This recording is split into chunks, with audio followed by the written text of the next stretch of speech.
जी, अब कल आप लोगों को मैंने इन्वेस्टमेंट अप्रेजल का जो क्वेश्चन कराया था जिसके अंदर मल्टीपल ईयर्स का आपको डेटा दिया गया था और हम लोगों ने इस क्वेश्चन की प्रेजेंटेशन देखी थी। आपको मैंने कहा था ईयर्स के आप लोग कॉलम बना लिया करें और जो भी कैश फ्लो है वो रो वाइज आप लोग लिखते जाएं। आपको मैंने कहा था इसका एक मेन एडवांटेज ये है कि खुदा ना खास्ता कोई कैश फ्लो की फिगर गलत हो गई तो जो बाकी लिखे उनके मार्क्स मिल जाएंगे। दूसरा आपको मैंने कहा था कि इसका फ़ायदा ये हो जाता है कि आप लोग अलग अलग रेलिवेंट वर्किंग के हिसाब से उसकी वर्किंग शो करते रहते हैं तो मार्क्स वगैरह आपके प्रॉपर सिक्योर हो जाते हैं। लेकिन आपको मैंने कहा था भी ये उस तरह का क्वेश्चन नहीं है जैसा पेपर में आता है। आपने तो ईयर 1 में जो मटेरियल की प्राइस ली 5वें साल भी वही ले ली थी, वेज रेट जो पहले साल था आखिरी साल भी वही रहा था।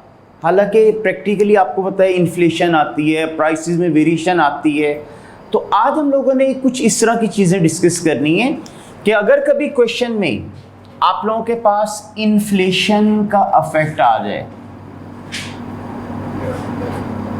तो आप इसको कैसे अकाउंट फॉर करेंगे।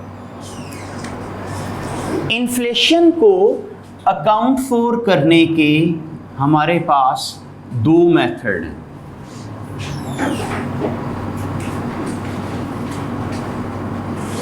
एक इन्फ्लेटेड कैश फ्लो मेथड और एक होता है रियल रेट ऑफ रिटर्न। ठीक है, दो मेथड हमारे पास इसके आ जाते हैं, inflated cash flows method and real rate of return. Inflated cash flows method का मतलब है कि इन्फ्लेशन की वजह से जो भी कॉस्ट में इंक्रीज या डिक्रीज आना है आप उसको रिकॉर्ड कर लो। मसलन पहले मटेरियल 100 रुपये केजी था, अब 120 रुपये केजी हो गया, तो पहले साल की मटेरियल कॉस्ट 100 रुपये के हिसाब से निकाल लें और अगले साल की मटेरियल कॉस्ट 120 के हिसाब से निकाल लें। तो एक तरीका होता है ये। दूसरा होता है रियल रेट ऑफ रिटर्न। आप लोगों ने अगर इकोनॉमिक्स पढ़ी है उसमें आप लोगों ने एक फिशर इफेक्ट पढ़ा होगा, ठीक है, कि इन्फ्लेशन एडजस्टेड आप लोग रेट वगैरह फाइंड आउट कर लो। ठीक है, तो इसके अंदर हमें क्या करना पड़ता है, हम लोग रियल रेट फाइंड आउट करते हैं और इसका फॉर्मूला होता है 1 + m over 1 + i - 1 where m stands for money rate,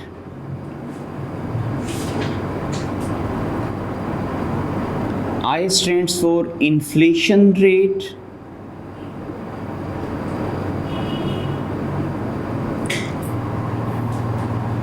and R real rate।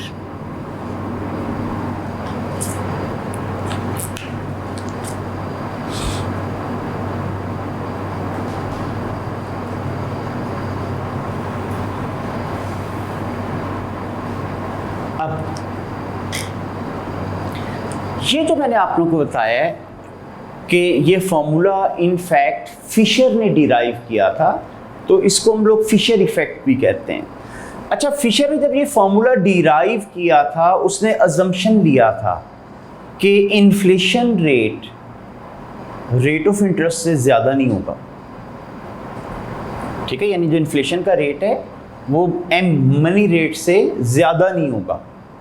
आप लोग अगर कभी ट्राई करना चाहे ना, ज़्यादा रख के देखिएगा। जब ज़्यादा रख के आप करेंगे ना, मतलब फर्ज करें मनी रेट 10%, आप कहें जी इन्फ्लेशन 15%, तो इसका आंसर नेगेटिव में चला जाएगा। और आपको पता है रिक्वायर्ड रेट नेगेटिव में नहीं हो सकता, मतलब मैं ये तो नहीं कहूँगा मुझे 10% लॉस होना चाहिए। तो इस वजह से ना ये इसका अजम्पशन था कि ये जो आय है ये m से ज़्यादा नहीं होगा। तो ये दो तरीके आ जाते हैं जिसकी मदद से हम इन्वेस्टमेंट अप्रेजल में इन्फ्लेशन को इनकॉर्पोरेट कर सकते हैं। एक छोटी सी एग्जांपल लेता हूँ, 1 by 1 दोनों को अप्लाई करके देखते हैं और उसके बाद डिसाइड करेंगे कि कौन सा आपका टाइम सेव करता है और पेपर में कौन सा यूज़ करना चाहिए। तो एक छोटी सी एग्जांपल लेते हैं।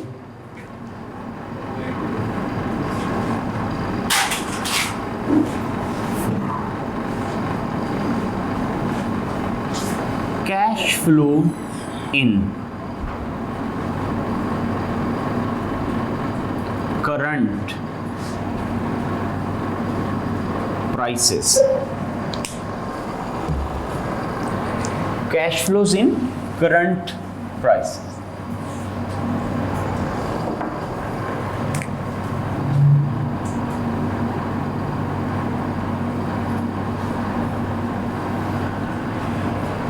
इन करंट प्राइसेस का मतलब होता है जो आज की प्राइस है, जो आज की कीमत है, मतलब ईयर 0 की जो कीमत है। आपको मैं कहता हूं कि जी इन्फ्लेशन एट द रेट 10%, जो चलें 5% कर लें, और money rate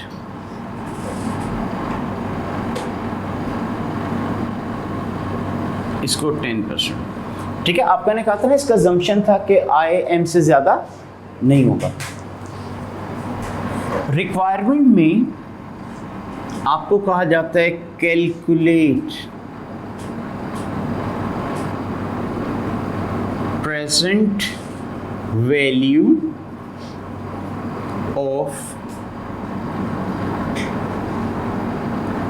cash flows in 1, 2 and 3 years time।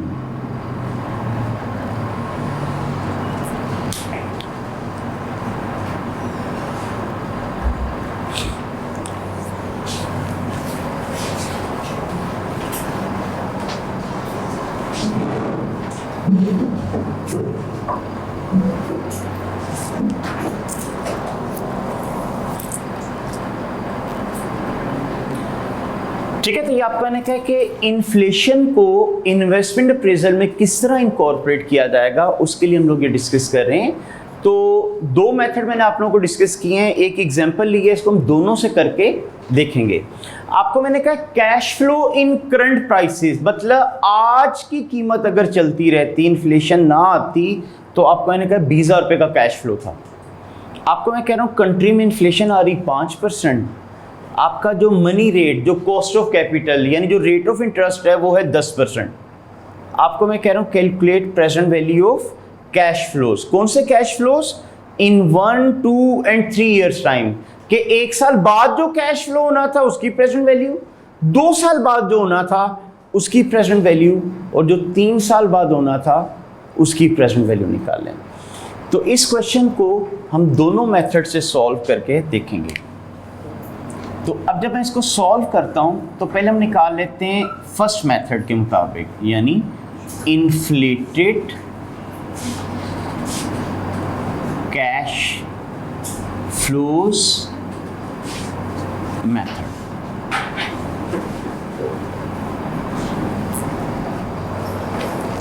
ठीक है, इन्फ्लेटेड कैश फ्लोज मेथड।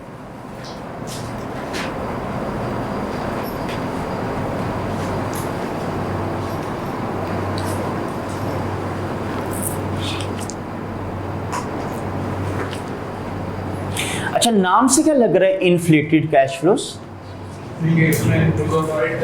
हाँ, कि इन्फ्लेशन की वजह से पहले कैश फ्लो को बढ़ा लो।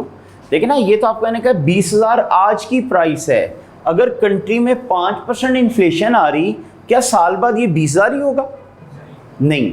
इसका मतलब ये है इन्फ्लेटेड कैश फ्लो का कि आप लोग फिर कैश फ्लो को इन्फ्लेशन की वजह से बढ़ा लो और फिर उनको यूज करना। अच्छा, आप मुझे बताएं, इन्फ्लेशन सिंपल इंटरेस्ट के प्रिंसिपल पे आती है या कंपाउंड इंटरेस्ट के? कंपाउंड। इन्फ्लेशन हमेशा कंपाउंडिंग के हिसाब से होती है। ठीक है, मसलन अब जब मैं इसको सॉल्व करूंगा मैं कुछ इस तरह कि देखें ईयर्स, आपने मुझे कहा ईयर 1 का कैश फ्लो, 2 का कैश फ्लो और 3 का कैश फ्लो, इनको डिस्काउंट करना है।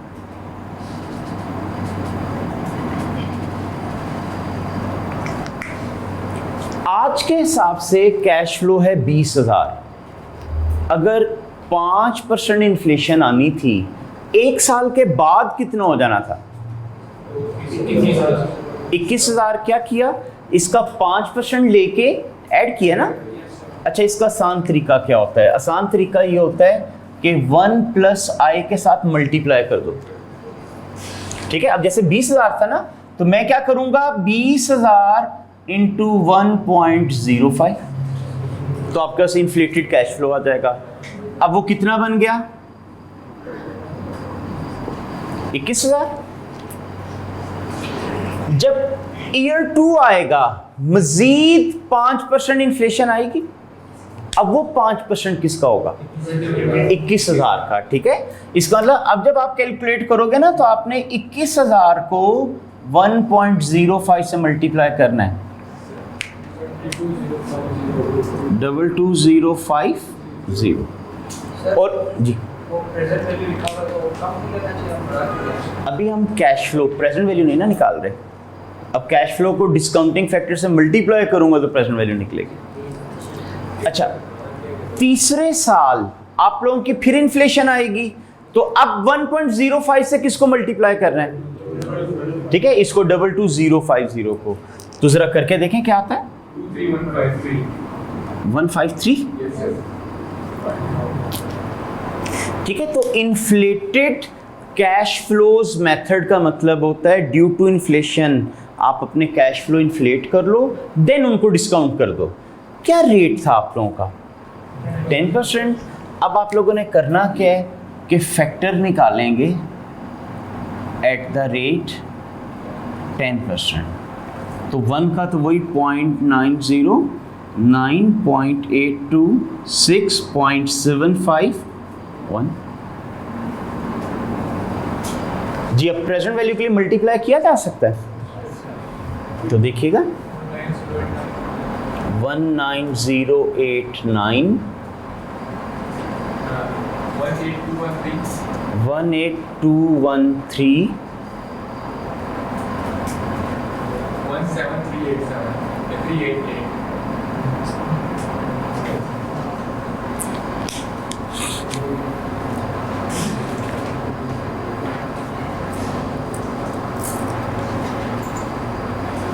ठीक है, तो ये कहलाता है इन्फ्लेटेड कैश फ्लो मेथड कि पहले इन्फ्लेशन की अपने कैश फ्लो को बढ़ा लो, देन उनको डिस्काउंट कर लो, ये आपके रिजल्ट्स आते हैं। इसी क्वेश्चन को अब मैं सेकंड मेथड के साथ सॉल्व करके देखता हूं।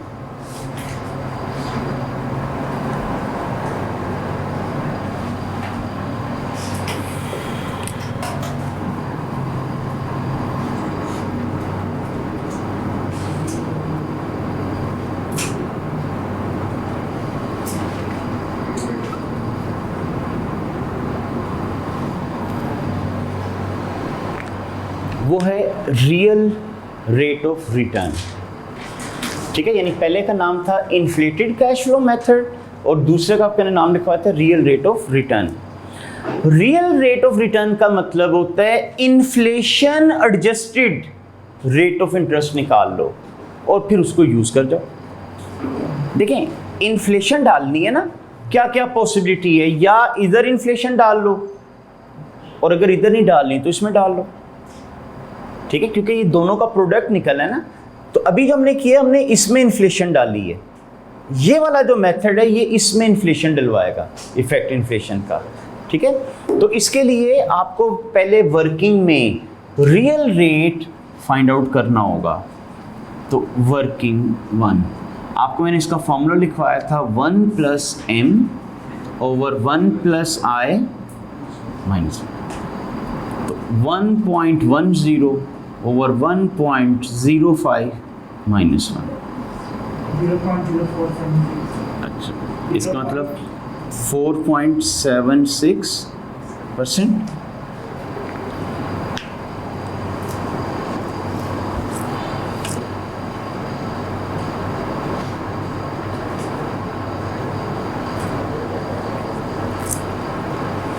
ठीक है, इसका मतलब इन्फ्लेशन एडजस्टेड जो रेट बना है आपका वो 4.76% बना है। अब जब मैं इसको सॉल्व करूंगा, ईयर्स 1, 2, 3,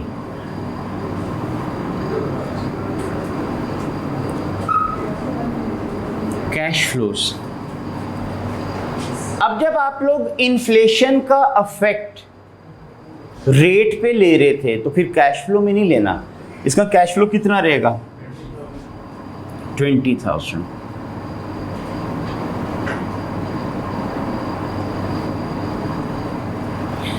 अच्छा, अब जब आप लोग निकालोगे ना फैक्टर, तो वो आपने निकालना है एट द रेट 4.76%।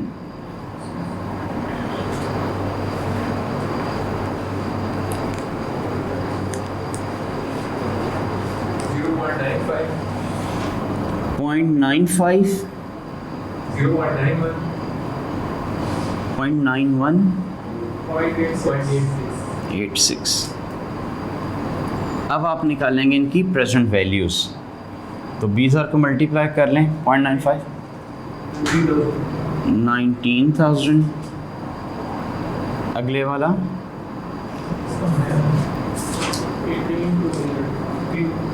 18,200, उससे आगे वाला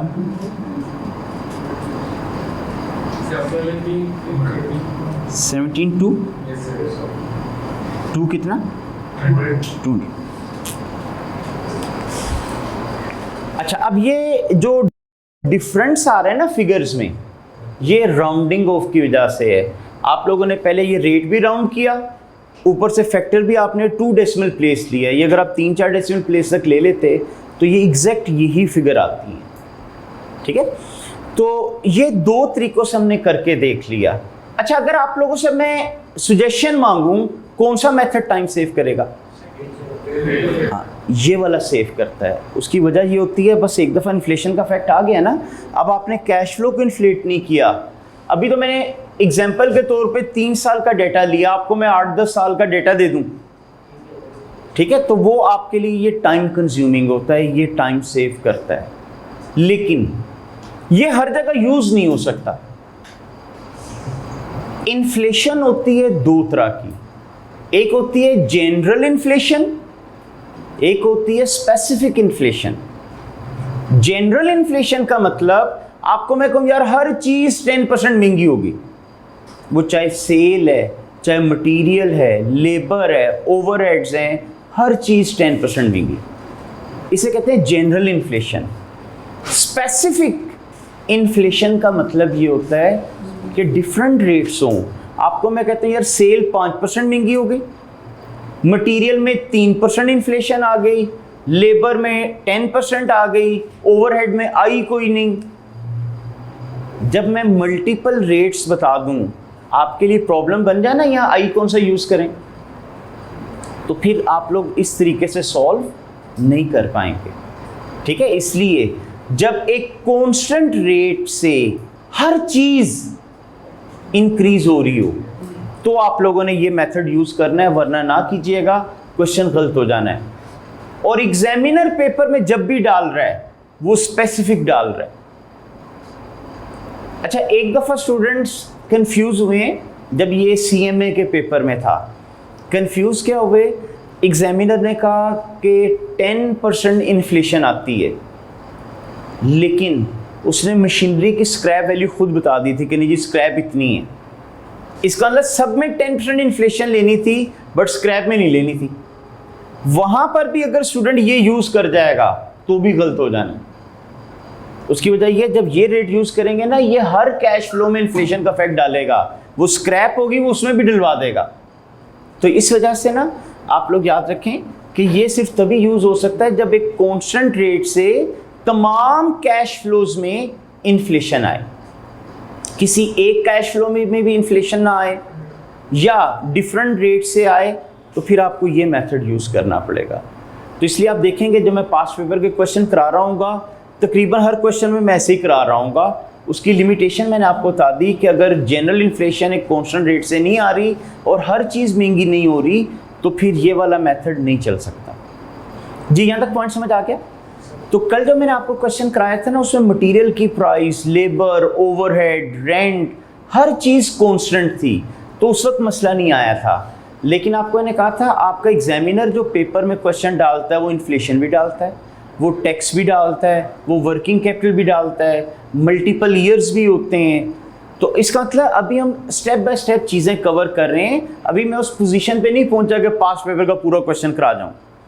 तो आज हमने ये एक नया कॉन्सेप्ट इसका डिस्कस किया है। अब आते हैं सर एक सेकंड कॉन्सेप्ट पे, that is working capital.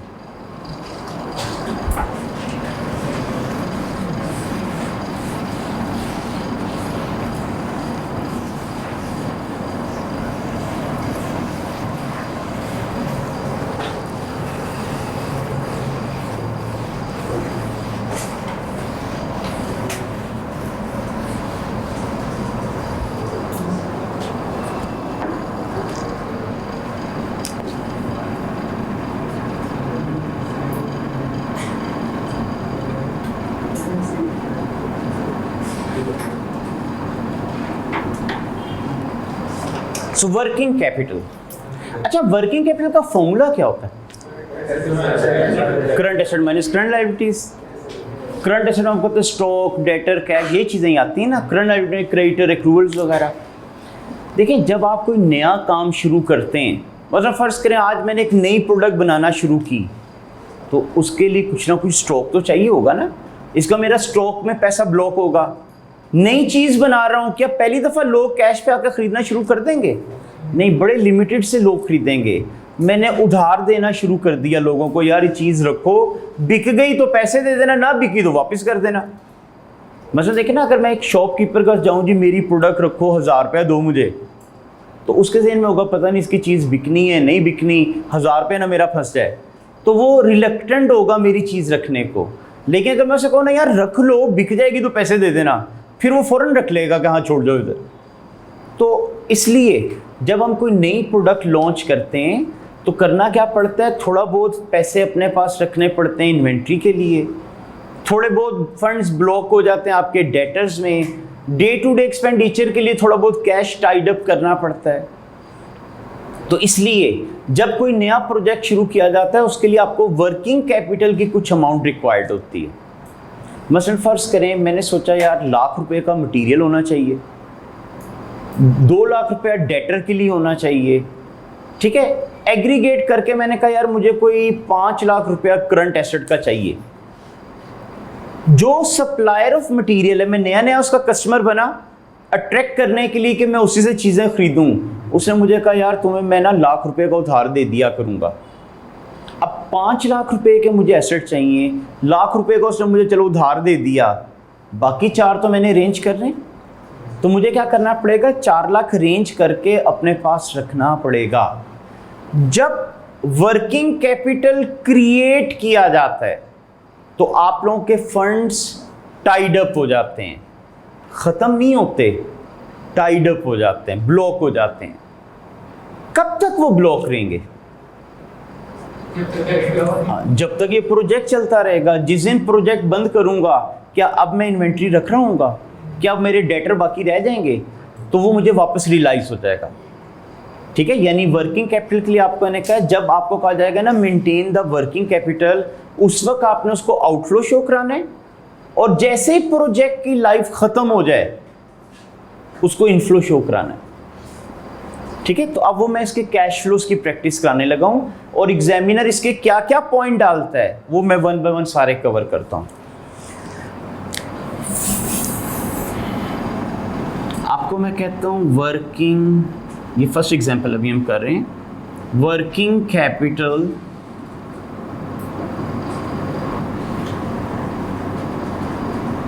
Required at the start of project.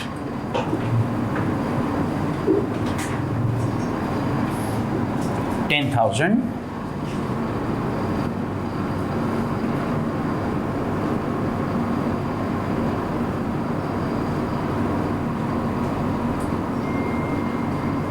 And life of the project is 3 years.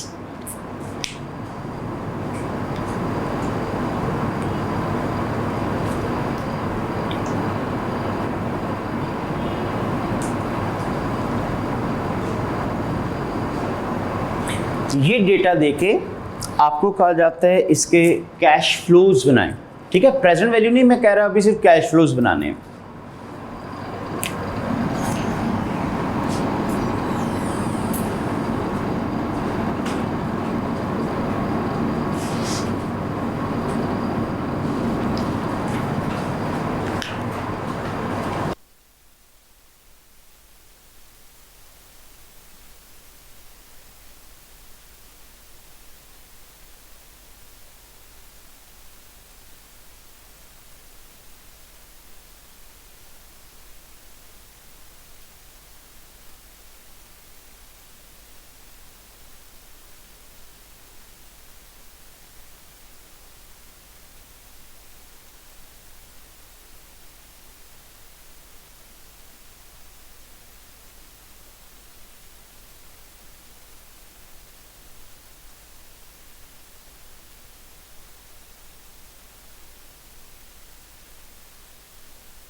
जी, तो आपका ने कहा था जब वर्किंग कैपिटल क्रिएट किया जाता है उस वक्त आपका कैश का होता है आउटफ्लो। तो उसने आपको क्या कहा है, कब वर्किंग कैपिटल चाहिए? तो स्टार्ट ऑफ प्रोजेक्ट कौन सा पीरियड होता है?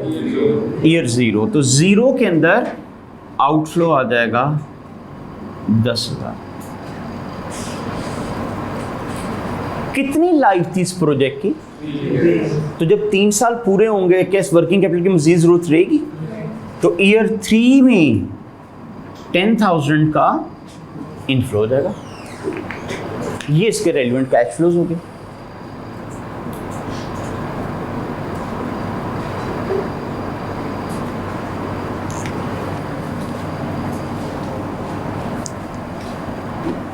Now example 2, working capital required at the start of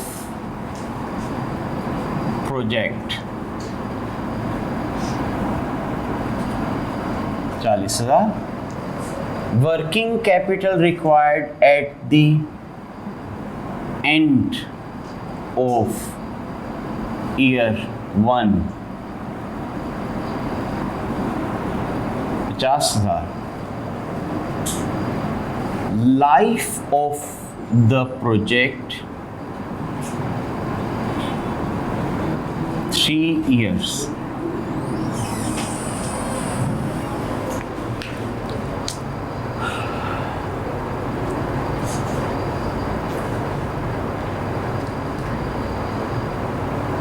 जी, इसके एक दफा जरा खुद ट्राई करें क्या कैश फ्लोज बनेंगे।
जी, अब years and their cash flows. जी, ईयर 0 में बताएं क्या होगा? 40,000 आउटफ्लो। नेक्स्ट कैश फ्लो कब आएगा? कितना? जी, आउटफ्लो आएगा। ठीक है, अब आप लोगों को भी मैंने थोड़ी देर पहले बताया है, ये वर्किंग कैपिटल में फंड टाइड अप होते हैं, ख़त्म नहीं हो जाते। ठीक है, इसका मतलब पहले वर्किंग कैपिटल में कितने पैसे ब्लॉक हो गए? 40। अब मैं क्या कह रहा हूं, कितने हो जाने चाहिए? तो फिर क्या करेंगे? 10,000 नया क्रिएट करना है। ठीक है, तो 10,000 आपको क्रिएट करना होगा। लाइफ कितना थी प्रोजेक्ट की? तो थर्ड ईयर के एंड पे आपको मजीद पैसे की जरूरत तो नहीं रहेगी। कितना इनफ्लो? 50,000 का इनफ्लो।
जब इसके कैश फ्लोस ट्राई करें,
जी बताएं, ईयर 0 में कितना?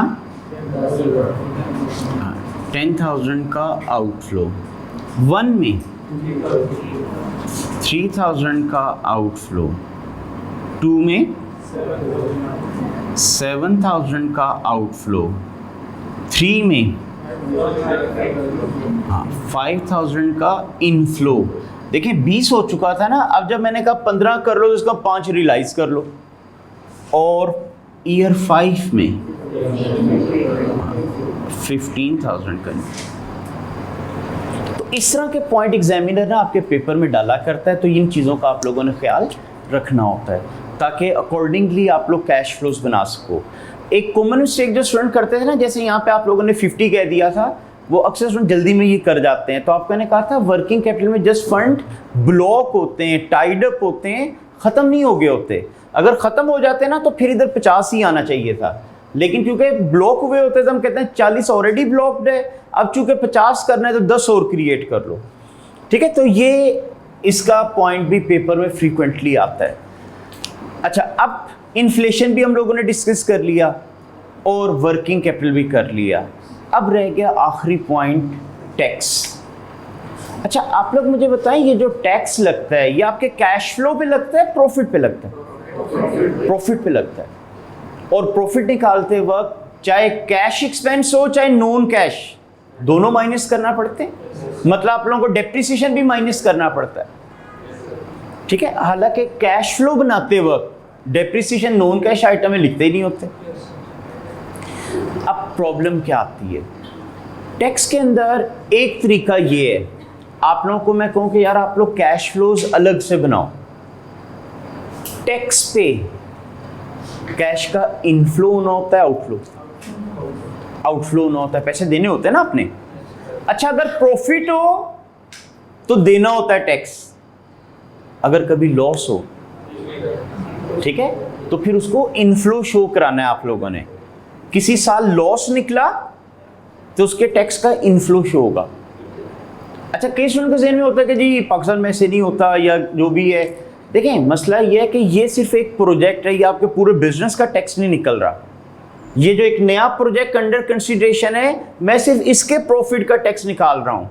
अगर ये पहले साल प्रॉफिटेबल हो गया तो इसका टैक्स देना पड़ेगा। अगर इस प्रोजेक्ट ने पहले साल लॉस दे दिया तो मेरे जो अदर प्रॉफिट्स हैं उसको ये लॉस रिड्यूस करा देगा, इसलिए उनका जो आउटफ्लो होना था टैक्स का वो रिड्यूस होगा। वो बचत किस वजह से हो रही थी? इसी वजह से, तो इसलिए वो इसका इनफ्लो शो हो जाता है। लेकिन अगर तो है ही एक, तो फिर तो ये होता है ना कि वो आप लोगों का देखना पड़ता है लोकल टैक्स लॉज वाले क्या करते हैं, क्या रिफंड देते हैं या लॉस कैरी फॉरवर्ड कराते हैं, ठीक है। अब वो country to country practice vary करती, तो इसलिए वो जब भी आपको डेटा देते हैं ना, वो आपको ये नहीं कहता अभी मैं बिजनेस अभी शुरू कर रहा हूँ, वो हमेशा आपको कहते हैं कि नया प्रोजेक्ट के बारे में डिसाइड कर रहा हूँ। अच्छा, अभी तक मैंने आपको दो चीज़ें बताई हैं कि प्रॉफिट के ऊपर टैक्स लगना होता है, कैश फ्लो पे नहीं। दूसरा आपको मैंने कहा टैक्स पे होना होता है आउटफ्लो। अच्छा, अब आउटफ्लो कब? एग्जामिनर आपको ना गाइड करता है। अगर मैं ACCA के एग्जामिनर की बात करूं तो ACCA के एग्जामिनर ने कहा हुआ है कि जो मैं क्वेश्चन में इंस्ट्रक्शन दूं स्टूडेंट उसको फॉलो करेगा, और अगर मैं साइलेंट हूं तो वो अजम्पशन लेगा टैक्स अगले साल पे होता है, ठीक है। ACCA के एग्जामिनर ने क्लियरली मेंशन अनाउंस किया हुआ है कि जो मैं क्वेश्चन में कहूँगा टैक्स की पेमेंट वैसे लिखना, अगर मैं साइलेंट हूँ तो अगले साल लिया करना। मतलब पहले साल का टैक्स दूसरे साल पे, दूसरे का तीसरे साल, एंड सो ऑन। आपके एग्जामिनर ने कुछ नहीं कहा हुआ, लेकिन ICAP के जितने भी सॉल्यूशन आ रहे हैं जिसमें एग्जामिनर साइलेंट होता है तो एग्जामिनर उसी साल उसका टैक्स पे करता है। यानी जो ICAP का सजेस्टेड सॉल्यूशन होता है वो उसी साल टैक्स पे करता है कि ईयर 1 का टैक्स ईयर 1 में, ईयर 2 का टैक्स ईयर 2 में। तो इसलिए अब आप लोगों ने भी ना ऐसे ही करना है, इंस्ट्रक्शन मिल जाए तो उनको फॉलो करें, नहीं मिलती तो उसी साल टैक्स पे करा दें। अच्छा, ACCA का एग्जामिनर एक्चुअली ना आप लोगों को थोड़ा सा आइडिया है कि आपका एग्जामिनर क्वेश्चन खुद डेवलप नहीं करता, ये डिफरेंट से कॉपी करता है। कभी कोई बुक ले ली, कभी किसी अदर अकाउंटेंसी बॉडी के पेपर का क्वेश्चन ले लिया, कभी उस क्वेश्चन को लेकर थोड़ा बहुत मॉडिफाई कर लिया। तो आज तक ये पॉइंट आपके पेपर में नहीं डला, ACCA के अंदर कोई 10-15 दफ़ा डल गया है। उनका एग्जामिनर क्या कहता है? कहते हैं मैं टैक्स क्वार्टरली पे करता हूं इन 7th, 10th, 13th and 16th month. ठीक है, मैं टैक्स कैसे पे करता हूं? क्वार्टरली। लेकिन कब कब? इन 7th month, in 10th month, in 13th month and in 16th month. अब मसले इसको आउटलुक कैसे लिखूं? तो क्या करना चाहिए? अब देखिए 7वां महीना किस साल में आएगा? इसी में ही आ जाएगा, 12 महीने का साल होता है ना। 10वां कब आएगा? तो इसका मतलब आधा टैक्स तो इस साल पे हो गया। ये 13वां और 16वां कब आएगा? अगले में। तो इसका मतलब आधा टैक्स अगले साल पे होता है। लेकिन उनका एग्जामिनर ये नहीं कहता आधा इस साल आधा अगले साल, वो इस तरह का पॉइंट डाल देता है। ठीक है, तो इसलिए अगर कभी आपके पेपर में भी एग्जामिनर डाल दे तो बस ख्याल कीजिएगा जो 12 महीने के अंदर आ रहा है वो सेम ईयर पे हो रहा है, जो 12 महीने के बाद आ रहा है वो अगले में पे हो रहा है। तो इसके अंदर ना हमें ये भी ख्याल रखना पड़ेगा कि टाइमिंग ऑफ आउटफ्लो टैक्स कब होगी। तो अगर साइलेंट हो तो आप लोगों ने क्या किया करना है? सेम ईयर में। ठीक है, अदरवाइज जो इंस्ट्रक्शन मिल जाए। अच्छा, अब ये जो टैक्स का मसला है, ये एक तरीका तो ये मैं आप लोगों को पहले प्रॉफिट एंड लॉस बनाओ हर साल का।